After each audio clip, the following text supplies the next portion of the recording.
जय हिंद दोस्तों। तो कैसे हैं आप लोग? आशा करता हूं कि आप लोग अच्छे होंगे। मैं रितेश रंजन आप लोग के लिए हिंदी पदखंड का 3rd चैप्टर जो कि तुलसीदास के पद है, तो मैं इसका जो VVI ऑब्जेक्टिव प्रश्न है उसको लेके मैं आ गया हूं। तो चलिए हम लोग प्रश्न की ओर देखते हैं। पहला प्रश्न है, तुलसीदास का जन्म कब हुआ? तुलसीदास का जन्म कब हुआ? तो इसका ऑप्शन दिया हुआ है। ऑप्शन ए 1540 ईस्वी में, ऑप्शन बी 1543 ईस्वी में, ऑप्शन सी 1545 ईस्वी में, ऑप्शन डी 1550 ईस्वी में।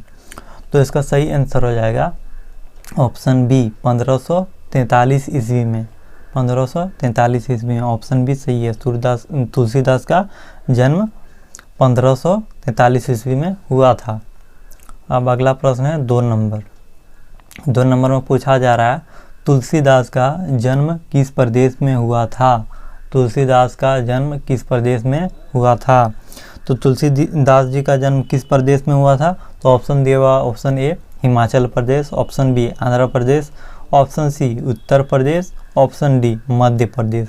तो इनमें से कहाँ पे हुआ था तुलसीदास जी का जन्म? तो इसका सही आंसर हो जाएगा ऑप्शन सी। ऑप्शन सी क्या है? उत्तर प्रदेश। उत्तर प्रदेश में तुलसीदास का जन्म हुआ था। ऑप्शन सी सही है 2 नंबर का। अगला प्रश्न की बात करें तो अगला प्रश्न है हम लोग का 3 नंबर। 3 नंबर में पूछा जा रहा, काशी में कितने वर्षों तक रहकर तुलसीदास ने शिक्षा प्राप्त की? काशी में कितने वर्षों तक रहकर तुलसीदास ने शिक्षा प्राप्त की? मतलब काशी में तुलसीदास जी रहते थे, वो कितने वर्षों तक रह के अपनी शिक्षा को ग्रहण किए थे या प्राप्त किए थे? तो ऑप्शन दिया हुआ इसमें 10 वर्षों तक, ऑप्शन बी 15 वर्षों तक, ऑप्शन सी 20 वर्षों तक, ऑप्शन डी 25 वर्षों तक। तो इसका सही आंसर हो जाएगा option A. Option A. Option A में क्या है? 10 वर्षों तक। काशी में रहकर तुलसीदास जी 10 वर्षों तक अपनी विद्या को, शिक्षा को ग्रहण किए हैं। ठीक है, ऑप्शन ए सही हो जाएगा 3 नंबर का। अगला बात करें तो अगला है हम लोग का 4 नंबर प्रश्न। रामचरितमानस किसकी रचना है? रामचरितमानस किसकी रचना है? तो ऑप्शन की बात करें तो ऑप्शन दिया हुआ, option A Surdas, option B Tulsidas, option D Kabirdas, option D Nabhadas. तो किसने की थी रामचरितमानस की रचना? तो इसका सही आंसर हो जाएगा ऑप्शन बी। ऑप्शन बी में क्या है? तुलसीदास। तुलसीदास जी ने ही रामचरितमानस की रचना की थी। तुलसीदास ने रामचरितमानस की रचना की थी। अगला प्रश्न है हम लोग का 5 नंबर। 5 नंबर में पूछा जा रहा, तुलसीदास किस शाखा के कवि हैं? तुलसीदास किस शाखा के कवि हैं? तो तुलसीदास जी किस शाखा के कवि थे? तो इसका सही आंसर हो जाएगा ऑप्शन ए। ऑप्शन ए में क्या है? राम मार्ग शाखा। राम मार्ग शाखा के कवि हैं। ऑप्शन ए सही हो जाएगा। ठीक है, 5 नंबर तुलसीदास किस शाखा के कवि हैं? तो ऑप्शन ए सही है, राम मार्ग शाखा के कवि हैं। अगला 6 नंबर प्रश्न है हम लोग का। इसमें पूछा जा रहा है, दूसरे पद में तुलसी ने अपनी परिचय किस रूप में दिया है? दूसरे पद में तुलसी ने अपना परिचय किस रूप में दिया? मतलब जो हमारा पाठ्य पुस्तक है उसमें जो पद दिया हुआ, उसमें जो दूसरा पद है उसमें कभी तुलसीदास अपने आप को किस रूप में दर्शाते हैं? तो इसका सही आंसर हो जाएगा ऑप्शन सी। ऑप्शन सी में क्या है? भिखारी के रूप में। तुलसीदास अपने आप को दूसरे पद में भिखारी के रूप में दर्शाते हैं या परिचय देते हैं या दिखाते हैं। ठीक है, दूसरे पद में भिखारी के रूप में। ऑप्शन सी सही हो जाएगा 6 नंबर का। अगला प्रश्न है हम लोग का 7 नंबर। 7 नंबर में पूछा जा रहा, तुलसीदास को किस चीज़ की भूख है? तुलसीदास को किस चीज़ की भूख है? तो तुलसीदास जी को किस चीज़ की भूख थी? तो तुलसीदास जी को भूख थी भक्ति की। तुलसीदास जी को भक्ति के भूख थी। ऑप्शन बी सही है। मतलब तुलसीदास जी को भक्ति करना, मतलब पूजा अर्चना भक्ति करना बहुत अच्छा लगता था। ठीक है, तो उनको भक्ति की भूख थी।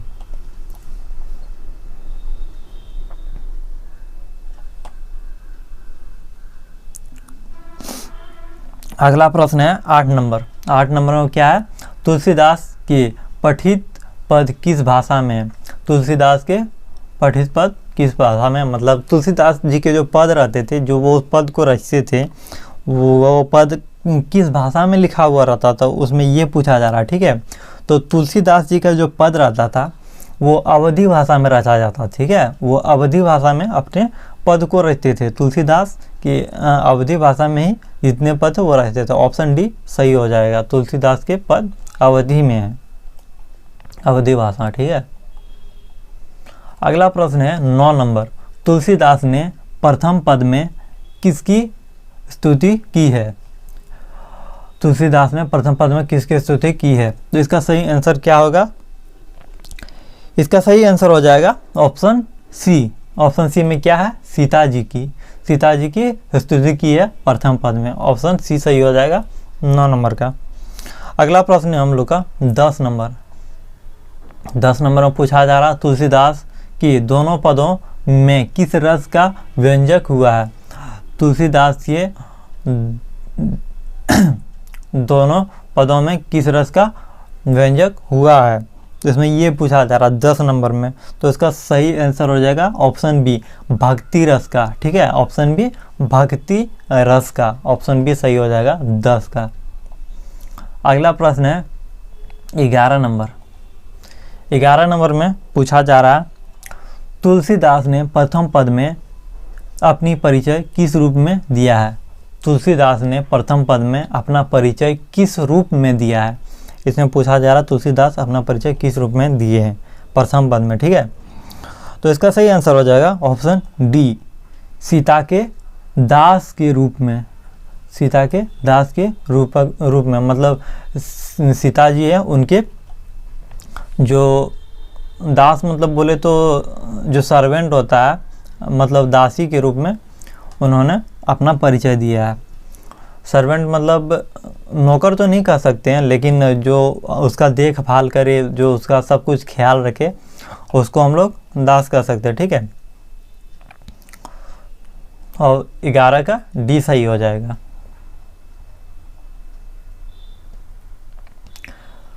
उसके बाद है हम लोग का 12 नंबर।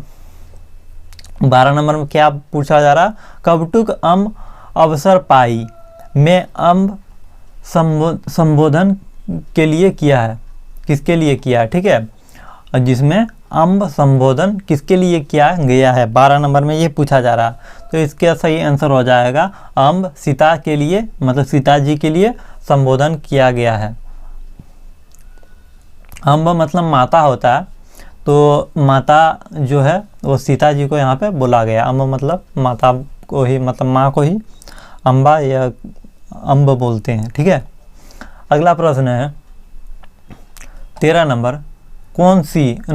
कौन तुलसीदास के मित्र नहीं थे? कौन तुलसीदास के मित्र नहीं थे? इनमें से कौन से तुलसीदास के मित्र नहीं है, ये पूछा जा रहा। ठीक है, तो इसका सही आंसर हो जाएगा ऑप्शन सी, सूरदास। सूरदास तुलसीदास के मित्र नहीं है, क्योंकि एग्जाम में बहुत कोई टिक मार के आ जाते हैं सूरदास। अगर ये प्रश्न पूछा भी गया पहले, तो बहुत कोई जो लोग को पता नहीं रहता तो वो सूरदास को मार के आ जाते हैं, लेकिन सूरदास नहीं होगा, क्योंकि वो तुलसीदास और सूरदास नाम एक जैसा सुनने में लगता है, तो आप सबको सूरदास मार देते हैं। लेकिन आप लोग ऐसी गलती नहीं कीजिएगा और इसको थोड़ा ध्यान दीजिएगा। ठीक है, अगला प्रश्न है 14 नंबर। इसमें पूछा जा रहा कौन सी रचना तुलसीदास की है? कौन सी रचना तुलसीदास की है, मतलब इनमें से कौन सी रचना तुलसीदास की है, ये पूछे जा रहा। तो इसमें है ऑप्शन बी सही है, विनय पत्रिका। विनय पत्रिका तुलसीदास की रचना है। ठीक है, विनय पत्रिका 14 नंबर का सही हो जाएगा। अगला प्रश्न हम लोग का 15 नंबर। कौन सी रचना तुलसीदास की नहीं है? कौन सी रचना तुलसीदास की नहीं है? तो इनमें से कौन सी रचना तुलसीदास की नहीं है, ये पूछा जा रहा। अगला में पूछा जा रहा तो कौन सी रचना तुलसीदास की है, इसमें बोला जा रहा कौन सी नहीं है। तो इसको थोड़ा ध्यान रखिएगा। ठीक है, तो इसका सही आंसर हो जाएगा ऑप्शन सी, आखिरी कलल तुलसीदास की रचना नहीं है। 15 का सी सही हो जाएगा। अगला प्रश्न है 16 नंबर। अगला प्रश्न है 16 नंबर। ठीक है, इसमें पूछा जा रहा है कवितावली के रचनाकार हैं। कवितावली के रचनाकार हैं। तो कवितावली को किसने रचा था ये भी इसमें पूछा जा रहा है। इसके रचनाकार कौन है? तो इसके रचनाकार हैं तुलसीदास जी। इसके रचनाकार हैं तुलसीदास। ठीक है, ऑप्शन बी सही हो जाएगा। तो कवितावली के रचनाकार तुलसीदास हैं। ऑप्शन बी सही है 16 का। अगला प्रश्न है हम लोग का 17 नंबर। इसमें पूछा जा रहा है ये हनुमान बहुक को तुलसीदास की किस कृति का एक माना जाता है? ठीक है, किस कृति का एक अंग माना जाता है? तो इसका सही आंसर हो जाएगा कवितावली। कवितावली का ही अंग माना जाता है। किसको? हनुमान बहुक को। ठीक है, ऑप्शन बी सही हो जाएगा 17 नंबर का। अगला प्रश्न पूछा जा रहा है 18 नंबर में। रामचरित्र मानस का प्रधान रस है। रामचरित्र मानस का प्रधान रस क्या है? मतलब रामचरित्र मानस जो रचना है उसमें मतलब मुख्य रूप किसको दर्शाया, मतलब क्या उसमें प्रधान रस है? तो इसका सही आंसर हो जाएगा ऑप्शन डी भक्ति रस। उसमें भक्ति के बारे में बताया गया है। ठीक है, तो इसका डी नंबर का हो जाएगा, मतलब 18 का डी सही है। ठीक है, भक्ति रस। अगला पूछा जा रहा है निम्नलिखित में रामचरितमानस क्या है? निम्नलिखित में रामचरितमानस क्या है? मतलब इसमें पूछा जा रहा है रामचरितमानस क्या है? ऑप्शन की बात करें, ऑप्शन है गीति काव्य, गाथा, महाकाव्य, काव्य खंड। तो ये क्या है? रामचरितमानस जो है वो महाकाव्य है। ठीक है, रामचरितमानस महाकाव्य है। ऑप्शन सी सही हो जाएगा 19 नंबर। अगला बात करें 20 नंबर का। 20 नंबर में पूछा जा रहा है इनमें से कौन सी रचना तुलसीदास की नहीं है? इनमें से कौन सी रचना तुलसीदास की नहीं है? तो इसमें से कौन सी रचना तुलसीदास की नहीं है? राधा स्तुति तुलसीदास की रचना नहीं है। ठीक है, ऑप्शन डी सही हो जाएगा 20 नंबर का।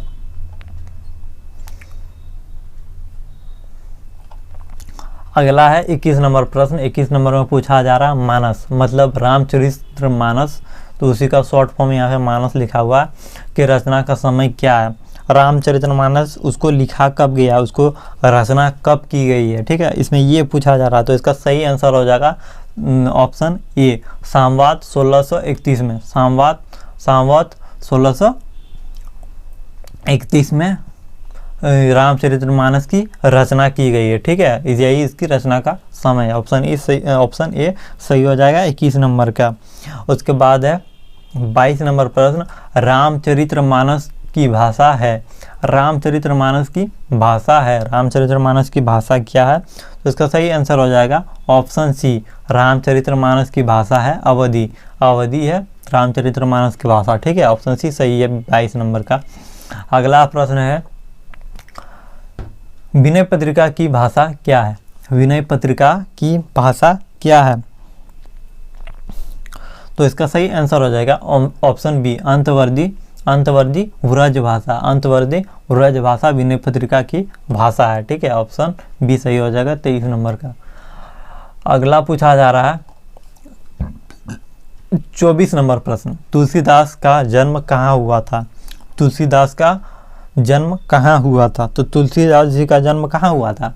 तो इसका सही आंसर हो जाएगा ऑप्शन ए राजापुर वांदा उत्तर प्रदेश में। राजापुर वांदा उत्तर प्रदेश में हुआ था तुलसीदास जी का जन्म। ठीक है, अगला प्रश्न है तुलसीदास का मूल नाम क्या था? तुलसीदास का मूल नाम क्या था? मतलब तुलसीदास का वास्तव में नाम क्या था? ठीक है, इसमें ये पूछा जा रहा। तो इसका सही आंसर हो जाएगा ऑप्शन बी राम बोला। ऑप्शन बी सही आंसर है। तुलसीदास जी का मूल नाम राम बोला था। 26 नंबर प्रश्न हम लोग का। 26 नंबर में पूछा जा रहा है तुलसीदास के शिक्षा गुरु थे। तुलसीदास के शिक्षा गुरु थे। तो तुलसीदास जी के शिक्षा गुरु कौन थे? इसमें ये पूछा जा रहा। तो तुलसीदास जी के शिक्षा गुरु का नाम था शेष सनातन शिक्षा गुरु था कौन? तुलसीदास का। ठीक है, ऑप्शन सी सही है 26 नंबर का। अगला 27 नंबर में पूछा जा रहा है हम लोग का। 27 नंबर में है इनमें से कौन सी रचना तुलसी की है, मतलब इनमें से कौन सी रचना तुलसीदास की है, इसमें ये पूछा जा रहा है। ठीक है, तो इनमें से कौन सी रचना तुलसीदास की है, 27 नंबर में ये पूछा जा रहा है। तो इसका आंसर आप लोग कमेंट करके बताइएगा कौन सा रचना तुलसीदास की है, क्योंकि इसको मैंने पहले भी इस वीडियो में बता चुका हूँ। ठीक है, इनमें से कौन सी रचना तुलसीदास की है, तो आप लोग इसको प्लीज़ कमेंट करके बता दें। और वीडियो अगर अच्छा लग रहा हो तो वीडियो को थोड़ा लाइक कर दें और चैनल को सब्सक्राइब कर लें, क्योंकि आप लोग को इसी तरह 50% जो ऑब्जेक्टिव होता है सभी विषयों का इसमें तैयारी किया जाएगा इस चैनल पे। और सभी विषय का हिंदी, इंग्लिश और जितने भी आर्ट्स और साइंस के जितने भी सब्जेक्ट है उसके तैयारी इसमें कराई जा रही है। आप लोग वीडियो जाके देख सकते हैं प्लेलिस्ट में जाके, और डिस्क्रिप्शन में लिंक देख सकते हैं। और आप लोग इसको कमेंट करके ज़रूर बता दीजिएगा। हम लोग आगे की ओर बढ़ते हैं। अगला प्रश्न क्या है देखते हैं। अगला प्रश्न पूछा जा रहा है 28 नंबर, कौन सी कृति तुलसीदास रचित है, कौन सी कृति तुलसीदास रचित है, इनमें से कौन सी कृति जो है वो तुलसीदास की है, इसमें ये पूछा जा रहा है। ठीक है, तो इसका सही आंसर हो जाएगा ऑप्शन सी, रामचरितमानस। रामचरितमानस तुलसीदास की कृति है, 28 का सी सही हो जाएगा। 29 में पूछा जा रहा है, 29 में क्या पूछा जा रहा है, 29 में पूछा जा रहा है कौन सी कृति तुलसीदास द्वारा रचित नहीं है, कौन सी कृति तुलसीदास द्वारा रचित नहीं है, 29 नंबर में ये पूछा जा रहा है। तो इसका सही आंसर हो जाएगा ऑप्शन बी, पंचवटी। पंचवटी तुलसीदास की रचना नहीं है। ठीक है, ऑप्शन बी। अगला प्रश्न है कितना, 30 नंबर। अगला प्रश्न है 30 नंबर। 30 नंबर में क्या पूछा जा रहा है, पाठ्य पुस्तक में संकलित तुलसीदास के पद तुलसीदास की किस कृति से ली गई है, मतलब हमारा जो पाठ्य पुस्तक है तुलसीदास के पद उसको कहाँ से लिया गया है, इसमें ये पूछा जा रहा है। ठीक है, वो छोटा सा हिस्सा हमारा किताब में, तो वो हिस्सा कहाँ से उठाया गया ये इसमें पूछा जा रहा है। तो इसका सही आंसर क्या होगा, इसका आंसर हो जाएगा ऑप्शन डी, विनय के पद से। विनय के ही पद से उठाया गया छोटा सा हिस्सा जिसको हमारे पाठ्य पुस्तक में हम लोग को पढ़ने के लिए दिया गया। ठीक है, इसका विस्तार रूप में अगर आप लोग को पढ़ना है तो विनय के पद को पढ़िएगा। ठीक है, वो बहुत मोटी बुक होती है, अगर चाहे तो आप लोग पढ़ सकते हैं। ऑप्शन डी सही हो जाएगा 30 नंबर का। अगला प्रश्न है 31 नंबर। अगला प्रश्न है 31 नंबर, क्या तुलसीदास किस काल के कवि थे, तुलसीदास किस काल के कवि थे, इसमें ये पूछा जा रहा है। तो तुलसीदास जी किस काल के कवि थे, तो इसका सही आंसर हो जाएगा ऑप्शन डी, भक्ति काल। ऑप्शन डी, भक्ति काल। तुलसीदास भक्ति काल के कवि थे। अगला प्रश्न है 32 नंबर। अगला प्रश्न है 32 नंबर। इसमें क्या पूछा जा रहा है, इसमें पूछा जा रहा है कवितावली के रचनाकार हैं, कवितावली के रचनाकार हैं। तो कवितावली के रचनाकार कौन है, तो इसका सही आंसर हो जाएगा ऑप्शन बी, तुलसीदास। कवितावली के रचनाकार तुलसीदास हैं। तो दोस्तों बस आज के वीडियो में बस इतना है, और हमारे और नए वीडियो आते ही रहेंगे। उसके लिए हमारे चैनल को सब्सक्राइब कर लें, और वीडियो अच्छा लगा हो तो वीडियो को प्लीज़ लाइक कर दें और एक प्यारा सा कमेंट कर दें। और इसी तरह का और भी सब्जेक्ट का वीडियो हम लोग लाते हैं, तो चैनल को सब्सक्राइब कर लें। बस आज के वीडियो में इतना है। जय हिंद, जय भारत।